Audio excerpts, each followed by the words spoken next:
If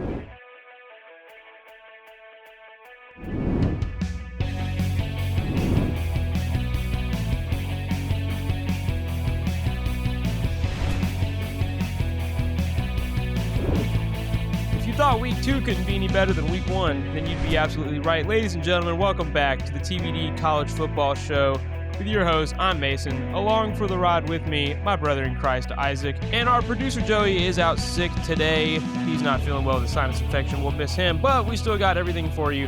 After the craziness that was week 1, week 2, it's still going to be good. It's just not going to be anywhere near as wild as last week was, right? Week 1 was absolutely explosive. We saw major upsets, defensive masterclasses, and we saw Lee Corso's retirement from College Game Day. And of course, he picked Brutus in the shoe where it all started. And he even went undefeated in his picks for week 1, which is insane considering that he picked Florida State to upset Alabama. So yeah, he went undefeated, and I wish we could say the same. Right here, you're going to see our pick records. And for the first time ever, we actually have a 3-way tie for first place. In the, 6 years we've been doing this college football podcast? And we've never had a 3-way tie for first place. So 7-6, all of us, including week 0 and week 1. I had a really bad time in week 1. I went 4-5. Joey and Isaac both went 5-4. I would have tied them had I just picked Tennessee. I don't know what's wrong with me. Don't ask. I obviously don't know ball. Just like the guy on TikTok said this past week when we released our rankings. Anyway, week 1 review. We're going to start out with our hot seat update. Last year, we said when he got this job, before he'd even started, he was already on the hot seat. Yep, that's right. It's Kalen DeBoer from Alabama. Alabama, they lose their first season opener since 2001. They were 23-0. They're now 23-1. This team, man, they just look unmotivated. They were out there jogging around, having a good old time, letting Florida State run all over them up and down the field.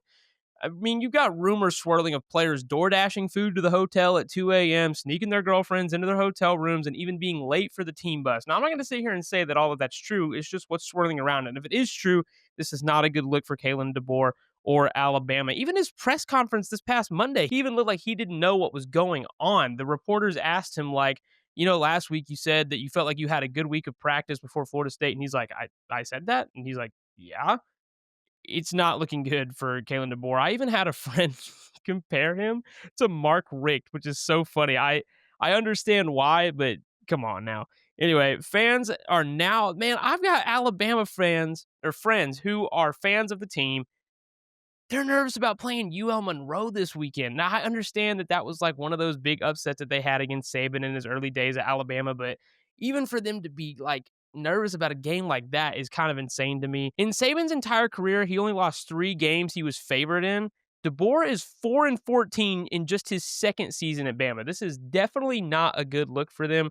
Those losses obviously being Vanderbilt, Oklahoma, Michigan, and now Florida State. They were 13.5-point favorite and lost that game. So I'd say this for the hot seat update.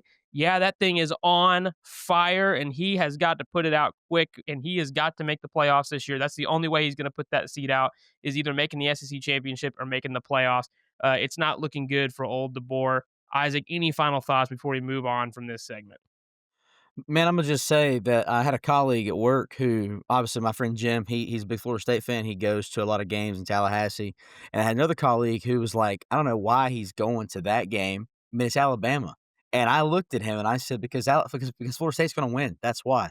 Now, granted, I did pick Alabama on the pod. Let me just say, but I had a hunch, and boy, the Seminoles stomped. The Doak was rocking, and it was a great Saturday in Tallahassee. He said it was a great time. They were soaked. It poured during the second quarter, and then it was beautiful. And so I'm just thinking about how miserable I would have been in Florida if I'd been soaked and then it'd been 85.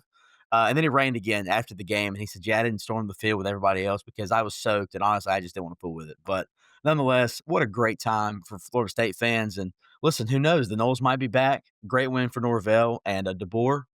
Clock's ticking.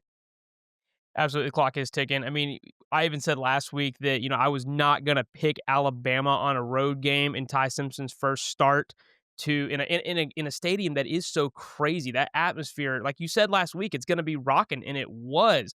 That Florida State band, I know they're annoying, but they're awesome. They're loud. They're there for their team.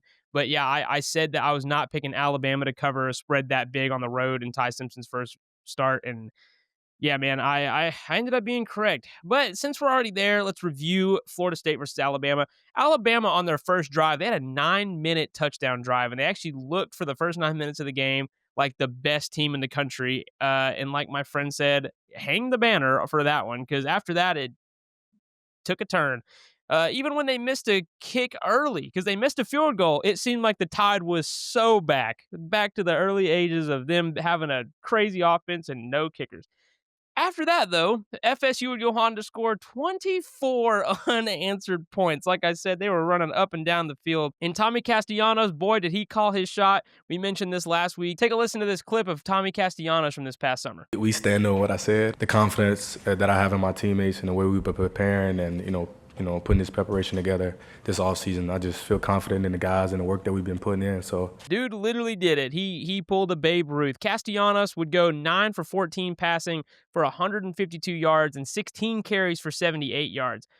The key factor in this game, though, while Tommy Castellanos was a main factor, the key factor that held it all together, the one behind it all, Gus freaking Malzahn, the new offensive coordinator at FSU, who's had plenty of experience beating Alabama and playing Alabama over the years. He knows what it takes to beat them. And man, that game plan was strong. Florida State would end up winning over Bama 31-17. Man, next up we got LSU Clemson recap. Nothing but honestly good vibes from me. I mean, what a night in the other Death Valley. I mean, it was a great time. We were surrounded by orange, and we found out there were quite a few LSU fans there. But after the game was over, and the Clemson fans sadly exited their own stadium, which I thought was great. I told Maria, my girlfriend, I said, I really what I want is for the first time ever at a game, I wanted to be quiet. And she said, why? And I said, because we're the road team. And, we got it done on fourth down. Huge play call by Blake Baker.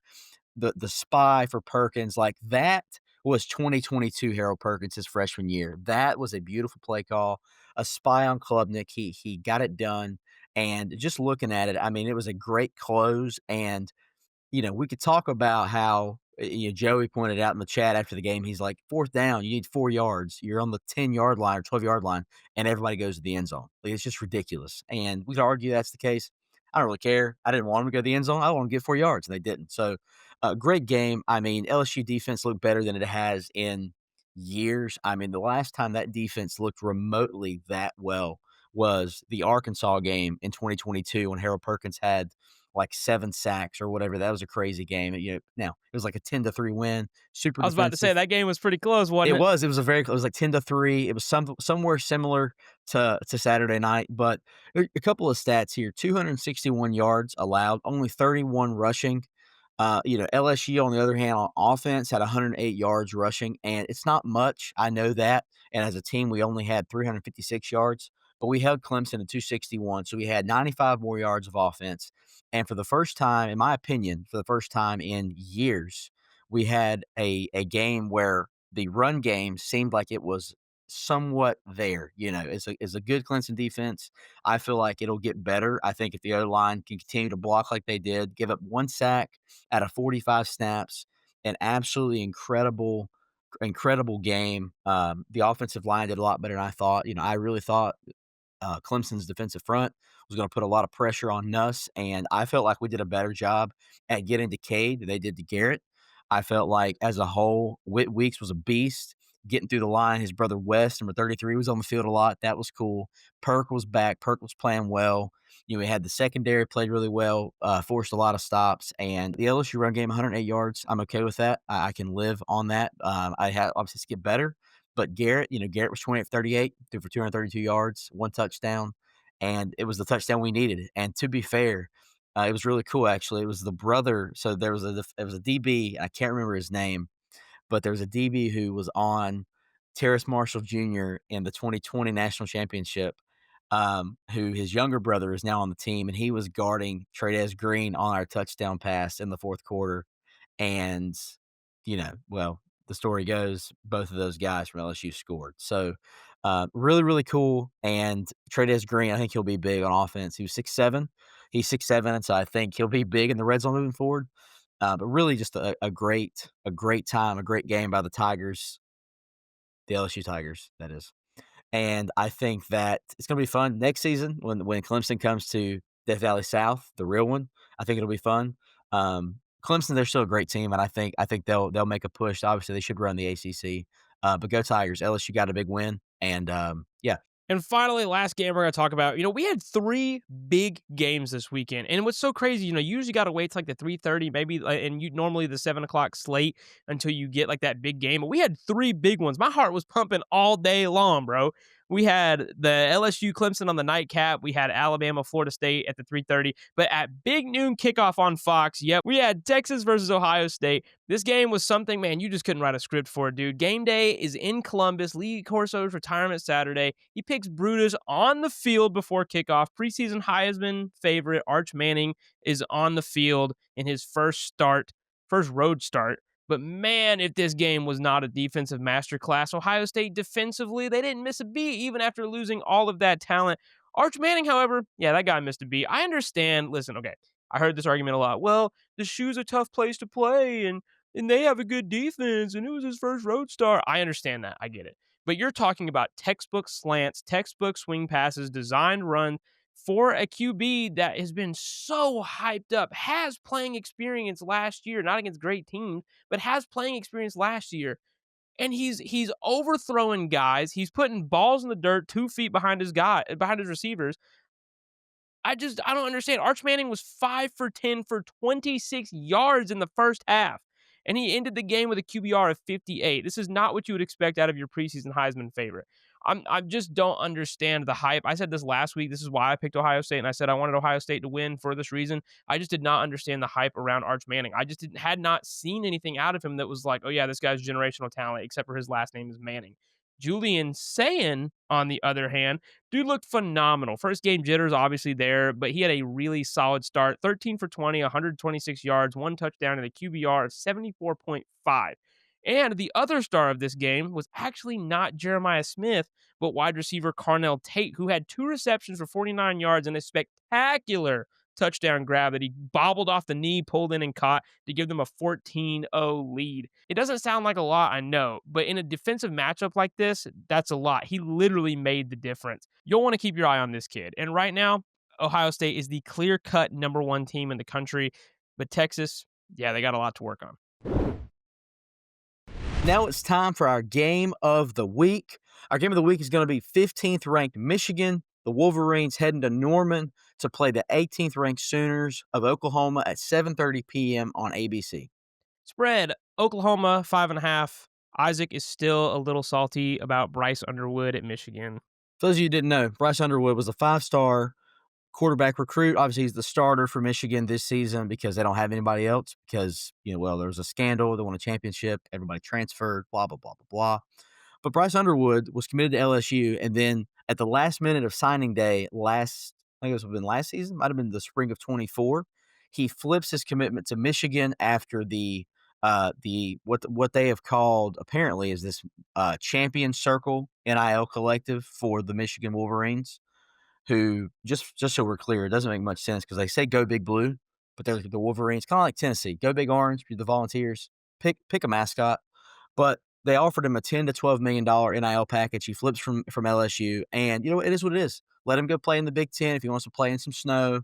Have to worry about the game every year. Listen, we have multiple rivalry games. They just have one, and it's at the end.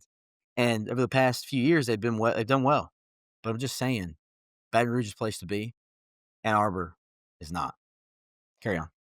And now we know, obviously, Michigan ended up with freshman quarterback Bryce Underwood, who is definitely a stud, but OU went out and they picked up a stud of their own, the highly touted transfer quarterback John Mateer out of Washington State. He's looking to take charge of this offense, get them back to where they were a few years ago, like they were that great offenses under Lincoln Riley. It's like Brent Venables has come in and really fixed the defense, but now the offense is faltering. It's really flipped. It's really weird. So, yeah, John Mateer, he's hoping he can get it done. That's a cool name, man. John Mateer. I like that. Last year we said there was no way they were going to get a win against Alabama, but you can never underestimate the home field advantage of Norman. Michigan head coach Sharon Moore, he definitely wants to make a statement, especially after last season in week 2. They lost to Texas, another SEC team. So he's definitely looking to get one over on the SEC this time. Yeah, this is a big game for both teams who had such high hopes and ended up having extremely subpar seasons. Well, what do you think? Can Sharon Moore pull it off? It's in Norman on a Saturday night. Give me the Sooners. We're going to Norman on Saturday night. Give me the Sooners to get a win, a big win against Michigan. I like them to cover. I think a touchdown win is in order for the Oklahoma Sooners. I think that Michigan letting a JV team, I saw it on Facebook today, a JV team drop 17 and only winning by 17 is a really big deal. And listen, no disrespect to Bryce, but he's a freshman. If he'd have been at LSU, he'd had some time to adjust to the environment that is the SEC, but he wanted to get paid. So you know what, buddy? Take your money and go to Boomer, put it on the Sooners. Give it to him. Man, I think this one's actually a really difficult pick. I also looked at that stat that New Mexico ended up scoring 17 on them.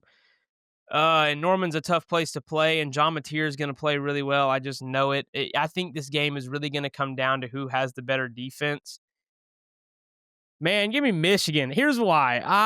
I know it's a road game, but I trust Sharon Moore. If Sharon Moore can go in a hotly contested rivalry game like Ohio State, can go to the shoe and win, and he's got a defense that played lights out against Alabama last year with no offense. They just ran the ball the whole time. I understand that Oklahoma's defense is probably better than Alabama's, but man, all they had to do was run the ball, QB power, and their defense showed up and showed out.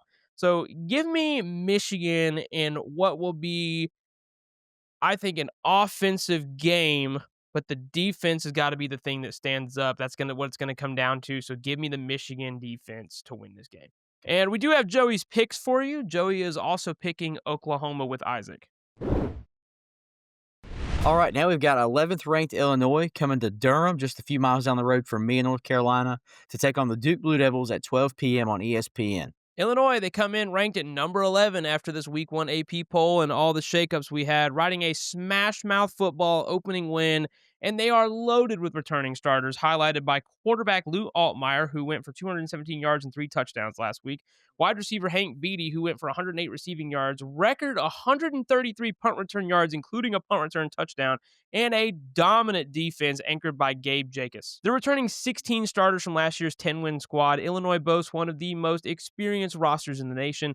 Coordinators on both sides of the ball and the starting quarterback all return for a third straight season. This is remarkable continuity in today's college football game, considering the transfer portal, how often coaches are leaving. I mean, we see Jeff Levy at Mississippi State, but I mean, he was at Oklahoma, then Ole Miss, and now he's a head coach. They're moving in and out of teams.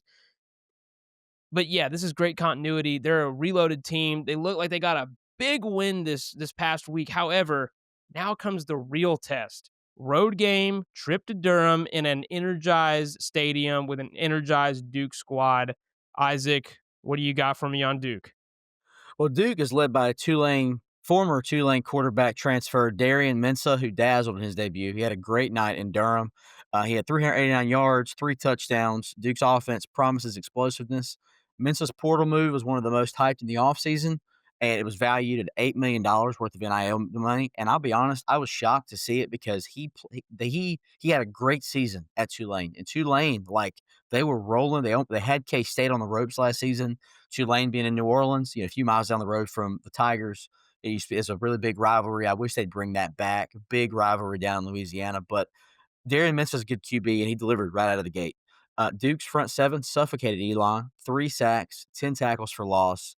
Their ability to penetrate and pressure the quarterback will be a focal point.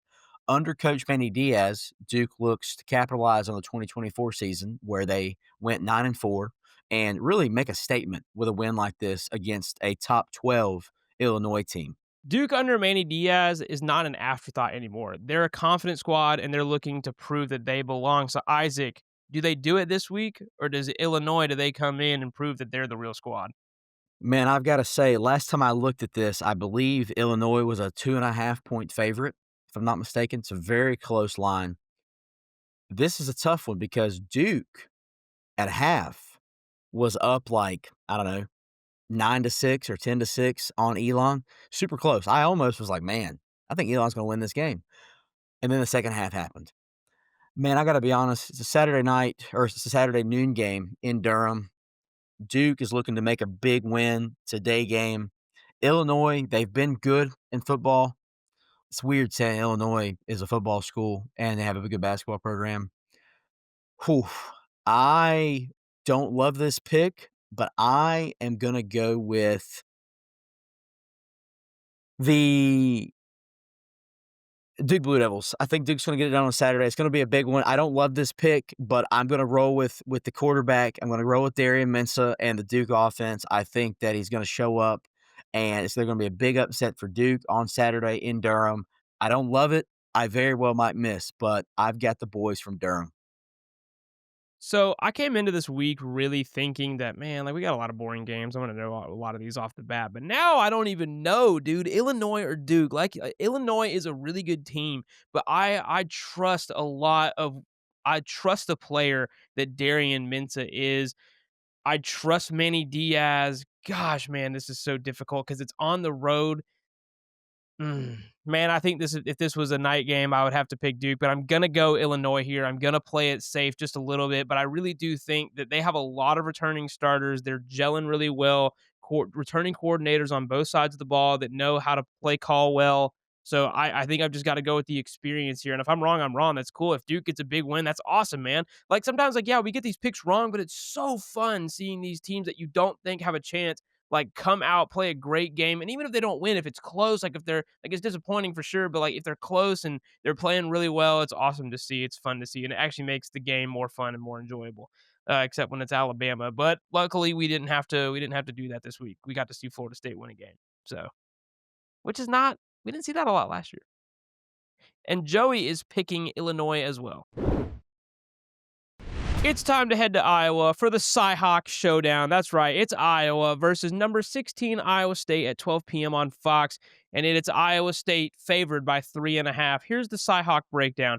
Iowa, they battle two truths: long road dominance and Ames, and a shaky passing game. Iowa State, they ride confidence from a 2-0 start. Obviously, got that big win in Ireland against K-State, who now they're kind of sus, or they look kind of sus after they almost lost to FCS North Dakota. But Iowa State, they're averaging nearly 250 passing yards a game. So the offseason narrative is settled. Iowa State is dangerous. And with this rivalry's defensive nature, special teams and field position could be the game's turning point. So, guys, buckle up. It's Cyhawk Saturday. Let me just say, I love that. I love the nickname Cyhawk Saturday. Extremely cool. One of the few cool things about the Big Ten. But that's right, Mason. We know last season we had a thriller that ended with Iowa State walking it off on a 54-yard field goal. But traditionally, the Cyhawk games are defensive, low scoring. Imagine that. An Iowa game, low scoring, defense. Sound familiar? Only one of the last 6 contests exceeded 40 total points. Iowa's coming off a sluggish offensive showing. Again, this is not a surprise, including a subpar pass game, though they did back it up with a dominating 310-yard rushing attack, the most in a season opener for them since 2002. Freshman Xavier Williams stood out with 122 rushing yards. But Iowa State looks confident. They're 2-0, 1-0 in the Big 12 after a big win in the Aer Lingus Bowl against K-State. They're averaging 247 passing yards per game to this point and a stout defense, especially against the run. Powered by that passing offense, they pose a challenge if Iowa fails to shut down the aerial attack. Just one final note, Iowa State hasn't won this rivalry at home since 2011. What do we think happens this time, Mason? So, first, I want to say Joey is picking Iowa State. Just want to put that out there. For me, I think if Iowa had a crazy passing game, I would say 100% Iowa wins this game because we saw K-State like throw the ball all over Iowa State when they weren't turning it over, fumbling on the run. We saw them throw all over Iowa State in that game. So give me Iowa State to win this game uh, at home. They haven't won here in this rivalry since 2011. So yeah, I'm going to take the Cyclones in this one to win this game with their stout defense, their crazy passing attack. I trust Matt Campbell. I know that their offense is good enough to get it done, and I think this year I think they're gonna score more than 40 points total this year, both teams. So we'll see what happens. Yeah, this one, it's kind of tough because Iowa, like I mentioned, I know I was kind of digging on them a few minutes ago, but offensively, they've always been slow. Or I say always, they've in the recent years been relatively low scoring. Defensively, they put it to you. Um, but I'll be honest, I'm also going to go with the Cyclones in this one, a TBD triple pick. I think that the Cyclones get it done first time since 2011. I don't love the fact that Iowa doesn't have a great offense to counteract. And looking back on how I picked K-State over the Cyclones in the Aer Lingus Bowl, I think the Cyclones are gonna I think their defense is gonna get it done. They really put it to K-State until late. They kinda held them in check, and that was a rough game too. We had, 15 turnovers in the first 2 minutes, but, yeah, give me the Cyclones on Saturday. Yeah, that would be just your luck, wouldn't it, to pick Iowa State this time around and lose? Listen, man, it happens. That's why we do the pod. Oh boy, we got an East Texas matchup, Baylor versus number 17 SMU at 12 p.m. on the CW. Boy, that just does not sound right, does it? The CW. Yeah, the CW, man, like, I don't even know what channel that is anymore, truth be told. It was 20 growing up, though, I do know that. It's the Baptist versus the Methodist. Baylor, coming off a loss against Auburn, is a 3-point underdog to SMU on Saturday. Despite an excellent offensive showing, their defense just couldn't get it together. Their offense kept them in the game, and as soon as they would score, I'm like, "All right, Baylor's still in it, we got this." Auburn would score, like, within the same breath. They're constantly chasing points against an Auburn offense who had no problems. They really made it happen easily on Saturday. I was actually pleasantly surprised with Jackson Arnold's performance. I really thought like there was a lot in the offseason that made me think that he was not going to be confident, that he was going to have problems, he was going to turn the ball over, he wasn't going to be able to run as well as he wanted, he wasn't going to be able to pass. Now, partially I was right, he didn't pass that well, but he ran all over them. It was like both offenses had one play. Auburn had QB power, Baylor had slants, and that was all they ran the entire game. But I really thought that Auburn was going to struggle with JA at the helm, and that just wasn't the case. Yeah, man, we still need to see what he looks like against an SEC defense. But yeah, he looked really, really good on Saturday. But so did Sawyer Robertson, quarterback of Baylor, who basically put the team on his back, throwing for 419 yards and 3 touchdowns. He kept Baylor in it despite the defense having an underwhelming performance. And like I said, every time they would score, the defense, they would give it up. And on the other side at SMU, we have none other than Kevin Jennings, who is a great quarterback. Jennings led his team to a historic run last year, the ACC championship and the playoffs. Obviously, neither one of those games ended like they wanted to, but still a crazy run. He's looking to do the same by getting a big win here against their East Texas foes, starting the season off right, get a little win versus an FCS opponent, and then, get another Power 4 opponent at home, get that win, get the season started off right. Baylor's defense, though, man, I tell you what, they're going to need to tighten up their quarterback contained to stop this guy if they want any chance of winning this game. Because if you think Jackson Arnold can do it, I 100% promise you, so can Kevin Jennings. However, SMU will also need to tighten up their defensive scheme. They let East Texas A&M into the red zone 6 times this past Saturday. Now they won 42-13, but it feels like they should have won by more. I mean, if I'm not mistaken, they were like a 50-point favorite in that game, or it might have been like 38. I know it was close to 40 or more. It was a big Either game. way, big spread. Yeah, huge, huge. Now, obviously, this is a very heavy offense, weak defense kind of game. This game feels like one who, based on week one and based on past season performance, it's an offensive heavy game. Kind of seems like it could go either way, especially with only a 3-point spread in SMU's favor. But ultimately, I'm not picking first. Mason, who you got? It's another one of those games where I was like, I know who I'm going to pick. And I'm like, I don't. Baylor, yeah, they got Sawyer Robinson. He can, and Michael Trigg at tight end, by the way, who basically changed the game for them. He was their entire offense. It's the only guy that I felt like Sawyer Robinson felt comfortable throwing to. The thing is with looking at the past games that they've played just this season, in week one, obviously is the only game we have to run on, but Baylor played a really good team in Auburn, who played extremely well defensively. They got like 52 blue chip players. And then you've got SMU, who played, a nobody, played an FCS school, let them into the red zone 6 times. I am going to go with SMU to win this game, not because they're ranked. My main reason for picking SMU in this game is because I really like Kevin Jennings, and I think that their defense is going to be better than Baylor's defense. If they game plan the same way Auburn did against Baylor, just QB power the entire time, I mean, maybe Baylor looks at it and hones in on it, but I don't think that they can make a quick turnaround like that in a week. So give me SMU to win this game at home against Baylor. Dave Aranda and the Bears are going to start. It's unfortunate they're going to start off 0-2, which is my prediction. Yeah, Mason, this one, coming into this, I'm thinking, okay, obviously I'm going to go with Baylor. I mean, I rode with Baylor last week against Auburn. It should be a relatively easy pick. But after looking at this and knowing how Baylor's defense played against Auburn, they could not adjust. And with just a week turnaround time, a quarterback like Kevin Jennings, an SMU offense that, pushed Clemson to the brink last year of winning the ACC in their first year in the All Coast Conference, I'm also going to go with SMU. I think they're going to get it done. It's a home game. It's a close game. I like them to cover. It's only a 3-point spread. I think they do cover maybe by a touchdown. But yeah, I don't think Baylor's defense is gonna have what they need to be able to get this dub. And just so everybody knows, Joey is picking Baylor in this one, opposite of Mason and I. Isaac, brother, the wait is over. The border war is back. That's right. After a 14-year hiatus, Kansas and Missouri are set to clash once again this Saturday, September 6th, 3:30 p.m. Eastern Time. The Tigers host the Jayhawks at Thoreau Field in Columbia, Missouri. The other Tigers in the SEC. Why that's a common mascot, I don't know. But nonetheless, it's the 121st meeting in this historic rivalry. I think it was like the 1880s, and they were like, "Hey, I wonder what would be a good team mascot? Hey, the Tigers, they sound pretty scary and intimidating. Yeah, see, yeah, the Tigers, yeah." Anyway, absolutely, the stakes are high here. We haven't seen this game in like 14 years. It's a long, historic battle. Missouri actually holds the all-time series 56-55. So this is actually really important here because Kansas has the opportunity to tie this one up. They got to go on the road to Como, though. Missouri, they entered the game as a 6.5-point favorite, according to the latest betting lines. But Kansas, man, you know they're not going to back down. They're looking to get this big win. They're coming off 2 dominant wins to start the season, one against Fresno State, and then I think last week, one against Wagner.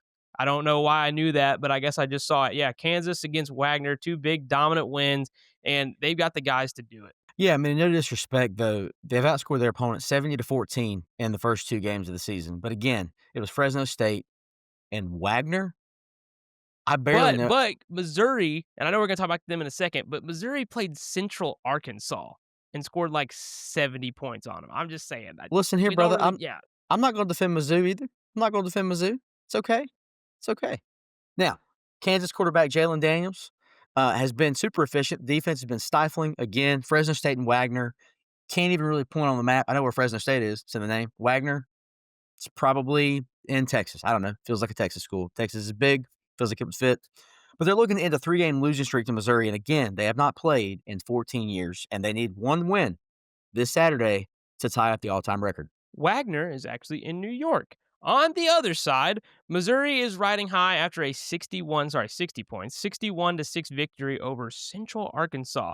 There's been a lot of hype around Missouri because of this, but like even you like look at Florida, they played Long Island University and won 55-0. Like these are the things you're supposed to do. They're like, "Oh my gosh, yes, Missouri, look at it. We lost Brady Cook and we're winning this crazy big game." Good. That's what you're supposed to do. Welcome to the SEC. I don't feel bad for you. Like, hello, this is what it is. Quarterback Bo Pribula, though, he did look good. He threw for 283 yards and 2 touchdowns in his debut, adding 2 more scores on the ground. Pribula's performance has certainly energized the Tigers' offense, but they'll need to maintain that momentum against the Kansas defense that's definitely been tough to crack. Absolutely. And let's not forget the historical significance. This rivalry dates back to 1891 and has had its share of memorable moments. Indeed, from the early days to the modern era, the border war has been a showcase of college football passion. And with both teams entering this game undefeated, it's shaping up to be another classic. Well, with that said, Mason, Kansas needs a win to tie the all-time record. Let's talk predictions. Who do you think takes it this weekend? Boy, easy. Give me Kansas. I don't trust Missouri. They're like the dark sheep of the SEC. Now, that has nothing to do with my pick. I'm just trying to roast them. I love you guys. Sorry. Anyway, no, I got Kansas. I think I trust Jalen Daniels. He's actually had experience. I think like, they didn't have the season that they wanted to have last year. And I think that this is shaping up to be one of the good ones. They've got Pickett at wide receiver. They've got some guys on the ground who can run the ball. They've got a mobile quarterback in Jalen Daniels, who we've seen and has proven and can play well if he can stay healthy. If he stays healthy this game, they got to go on the road. But man, Como can be tough. But you got a 3:30 game in Como, and Eli Drinkwitz, who is a good head coach, but he's got a not veteran team. He lost a lot of guys to the draft this year. Lost a lot in the wide receiving core too. So who's Pribula going to throw to? I'm not sure, but I know who Jalen Daniels is throwing to. Give me Kansas. Oh, man, I am split down the middle. I don't know. I have no clue who to pick. I really, really want to pick Missouri simply for SEC bias. It's a home game. But you know what? Only thing I know about them is that their coach's last name is Drinkwitz. Other than that, I don't know who the receivers are. I don't know who this guy is. I knew Brady Cook. He's gone. Give me the Jayhawks. I think they get it done on Saturday. I think that they're going to tie the all-time record, the border war, the battle for the Patrick Mahomes state, if you will. Vomit. Yeah. Give me Kansas on Saturday. And Joey is picking Missouri. So it's going to go really well for us. Could not. Had it happen this past weekend, hey guys. That's why we do it. All right, folks, buckle up. SEC action continues. We got number 20 Ole Miss in Kentucky. They're about to throw down this Saturday at 3:30 p.m. on ABC. Man, this is going to be good. Two teams coming off week 1 wins, both trying to make a statement. Kentucky squeaked past Toledo 24-6, which is kind of sad because I think at one point it was like 21-3, maybe. I don't know. It felt like that at one point they were up rather large. And Ole Miss absolutely ran through Georgia State 63-7. It's not a typo, 63-7. But two things. Number one, it's a Lane Kiffin offense. Number two, it's Georgia State. And number three, again, going back to the last game with Missouri, it's the SEC. It's what you're supposed to do. Ole Miss, though, they did look like they kind of had a cheat code on offense. Austin Simmons, their new starting quarterback, he threw for over 340 yards and 3 touchdowns. But let's be honest, they did turn it over a couple times against a team they probably shouldn't have. Kentucky might be able to capitalize if they stay disciplined. Definitely possible. And Kentucky's defense isn't bad at all. Led by Humphrey Grace, if he's healthy. That's a big if. He is their defensive anchor. Without him at 100%, Ole Miss might have an easier time this weekend running their spread game. And here's a little extra spice for this game, if you will. Remember, Kentucky beat Ole Miss on the road in the SIP for homecoming last year. Can you imagine doing homecoming and losing to a team that ended up going 4-8 last year? So, yeah, for the Rebels, there's definitely a revenge factor this time around. They're going to be looking to get back at the Wildcats in Lexington. The Wildcat fans are loud. The energy in the Bluegrass State, it could be a lot if the Rebels aren't ready for the SEC atmosphere. Simmons could feel some heat in the pocket. And as a Georgia fan, trust me, Isaac isn't kidding. I know all about that. Kentucky's offense is, well, they're just trying to find their rhythm. Zach Calzada, this is the quarterback. He's a transfer quarterback, but this is the guy who beat Alabama at Texas A&M in 2021. He had a rough opener, completing just 10 passes for 85 yards. That's not going to scare anyone. Not in this conference, but he's got weapons. If he clicks, this game could be closer than people expect. I mean, we saw it last year. So prediction time, Isaac, who's walking out of Kroger with a win? I'm going to say whoever had the coupons. Give me the Rebels. I don't think that Kentucky's offense, they're going to have the time. They won by 8 points against Toledo. No disrespect, but you cannot let Lane Kiffin walk into your stadium coming off an 8-point win against who? Toledo? Come on now. Give me the Rebels. I'm going to be honest. I hope I lose this pick. I don't want the Rebels to win. Ole Miss is something else that I call them. But I do think they get the win on Saturday, and that's a good sale right there. Dude said whoever's walking out with the coupons. Yeah, I'm with Isaac and Joey. They both have Ole Miss, and I have Ole Miss as well. I think Austin Simmons is playing really well right now, but Lane Kiffin knows, do not underestimate this atmosphere.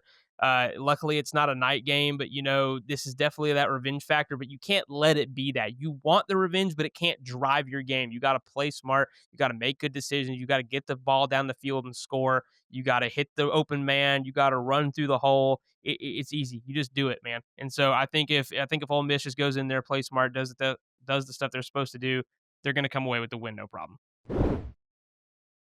All right, folks, we got a game here to wrap up the slate. We probably all know the answer to, but nonetheless, we've got South Florida versus 13th ranked Florida at 4:15 on the SEC Network. We now know after watching South Florida decimate Boise State that Ashton Jeanty was their entire offense. As I said earlier, Boise, what are you doing? But it doesn't take away from how good this South Florida team is and can be. Yes, sir. The Bulls have waited a long time to get this guy back from injury, but they have gotten quarterback Byron Brown back, and boy, did it show on Friday. Using his legs on 14 carries for 47 yards and 2 touchdowns, 253 total yards. It's definitely going to be interesting to see this guy matched up against DJ Lagway. Not that we know quarterbacks don't play against each other, but they're very similar in their styles. Both mobile quarterbacks, both have a great arm, and they use it when they need to. Florida, they had a great start to the season. I mentioned this earlier. They blew out Long Island 55-0, threw up a goose egg. But if things go the way I think they might, this could be a real test for Florida. I mean, you look at the way South Florida played last week. They played a little bit sluggish. However, they got this big win. I mean, Boise State doesn't have a bad defense, and this is another Group of 5 team. And I'm not saying that South Florida is going to come out and get this win. It would not be likely if that happened. However, they could give Florida some fits. So, Isaac, what are the key factors in this game? Well, Mason, that's a great question. With the spread being Florida favored by 17.5, it gives us a pretty good indication of what's going to happen here. But even so, Florida will need to get their offense going early and defensively contain Brown at QB. Florida gave up 155 rushing yards per game last season, ranking 77th in the country in rush defense. Sucks to be a Florida Gator. If they can key on stopping the run and more specifically the quarterback run, they can do well. But for South Florida, they need to attack the ground game and play call better. Stick with what's working to get down the field and limit the mistakes. That should be the main goal for any team who's over a 10-point dog against higher caliber teams looking to pick up a big win. And so we already know who's probably going to win, but I'll say this. This is a big one because Billy Napier is trying to finally right the ship and put a staple in Gainesville for his tenure there as coach of the Gators. So we know who's probably going to win, but you just never know. Yeah, but honestly, I think we know. Obviously, I'm going Florida here. Joey's also going Florida here. I think it would just be stupid, honestly, to pick South Florida. Not that it's going to be close. I mean, the spread's 17.5. That's a big spread. Tells you all you need to know right there.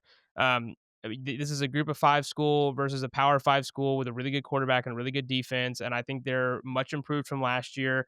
Um, I honestly expected them to score a little bit more against an FCS school like Long Island. However, I do think though that USF could definitely cover this spread. But I don't think that Florida would lose this game, so give me Florida. Yeah, and honestly, I'll say this about 18-point spreads. Wake Forest, who is not a great football school, they're not really a great anything. Well, they're good at baseball. I apologize. They're good at baseball. They were favored by 18 against Kennesaw State on Saturday in Winston-Salem, 12 minutes from my apartment, and they won 10-9. But I've got the Gators in this one on Saturday. I think it would be dumb, really, to pick South Florida. I think Billy Napier and the boys get it done. I mean, there's not much to be said. South Florida could cover, but I think either way, Florida gets the win, and that's that. All right, that wraps up our week 2 previews. What a lineup. Border Wars, SEC battles, and some revenge games on the schedule. Man, my head's spinning just thinking about it, baby. Yeah, tell me about it. Week 2 is stacked. Injuries, revenge stories, high-powered offenses. Everything we love about college football is coming at us this weekend. And the best part, we get to watch it all unfold and debate every crazy moment with you guys. Make sure you're following us for updates, predictions, and maybe a few hot takes after the game. Exactly. Hit us up on socials. Let us know if we got any picks right or horribly wrong. Either way, we're here for the chaos. This is why we do it. We love college football. That's it from us for week 2. Enjoy the games, soak in the chaos, and we'll be back next week breaking everything down, all the highlights, upsets, and everything in between. Thanks for listening. And remember, college football never sleeps, and neither do we.